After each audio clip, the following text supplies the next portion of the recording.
Hello students, good morning. आज हम अकबर की रिलीजियस पॉलिसी के बारे में पढ़ेंगे। Religious policies of Akbar. जो अकबर है उसकी धार्मिक नीतियाँ कैसी थी। तो अकबर की जो पॉलिसी थी वो टॉलरेंस थी। वो सारे धर्मों को बराबर मानता था। ही believed in unity among all citizens all religions. इसका मानना था कि जो सभी धर्मों के अनुयायी हैं वो सेम है। ही रियलाइज दैट, वो ये जानता था, establish a strong and vast empire. He had gain the confidence of the Hindu subject who were in majority. वो अपने एम्पायर को एक स्ट्रांग एम्पायर और बहुत बड़ा एम्पायर घोषित करना चाह रहा था या फिर इस्टेब्लिश करना चाह रहा था। इस नाते ये ज़रूरी था कि वो हिंदुओं के कॉन्फिडेंस को जीत सके, क्योंकि इंडिया में हिंदू की संख्या बहुत ज़्यादा थी। He got the Vedas and epics translate into Persian. इस नाते इसने वेद और एपिक्स जो थे वो पर्शियन लैंग्वेज में इन्होंने ट्रांसलेट करवाया। उसके बाद इसने ट्राई किया कि पीपल्स को उसके धर्म के आधार पे ज़्यादा से ज़्यादा आज़ादी प्रोवाइड की जा सके। Religion was treated as person private affair. इनके अलावा जो रिलीजन्स के बेस पर वो अपने प्राइवेट अफेयर्स को डील करते थे। इनके अलावा वो जजिया टैक्स से हेटेड करता था। दैट मीन जजिया टैक्स से को पूरी तरीके से हटा दिया था। जो गैर मुस्लिम को देना पड़ता था उस जजिया टैक्स को भी इसने एबलिश कर दिया था, हटा दिया था।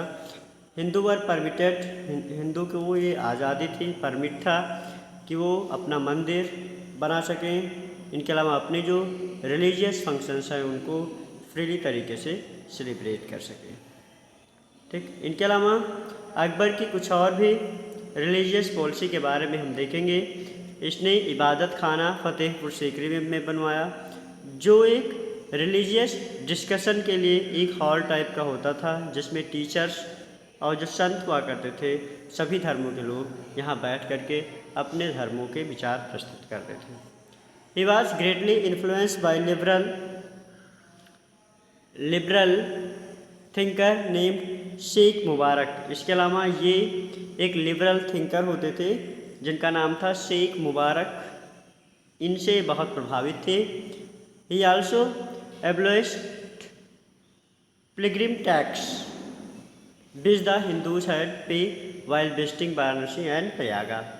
जब इसने जो पिलग्रिमेज टैक्स हुआ करता था उसको भी इसने खत्म कर दिया था कि जो हिंदू होते थे अगर इनको वाराणसी या फिर प्रयागराज जाना होता था तो ऐसे में इनको टैक्स देना पड़ता था, इसको भी अकबर ने हटा दिया था। ये सारे मेजर्स अपनाने के बाद अकबर को सहायता मिली कि इसने अपने मुग़ल एम्पायर को और भी मजबूत कर दिया। नेक्स्ट बात आती है Din Ilahi. Akbar himself was literate but from the discussion in the Ibadat Khana Akbar formed a view that no single religions could claim contain the whole truths। Akbar जो था वो लिटरेट था, पढ़ा लिखा था, जानकार था, फिर भी वो इबादत खाना में डिस्कशन के लिए, धर्म के डिस्कशन के लिए बैठता था और उसमें कोई सिंगल धर्म के जो प्रवर्तक होते थे उनके साथ ही नहीं बल्कि किसी भी सत्य के बारे में जानने के लिए या फिर किसी भी धार्मिक चीज़ों के बारे में जानने के लिए सभी धर्मों के जो अनुयायी होते थे उनसे मिलता था।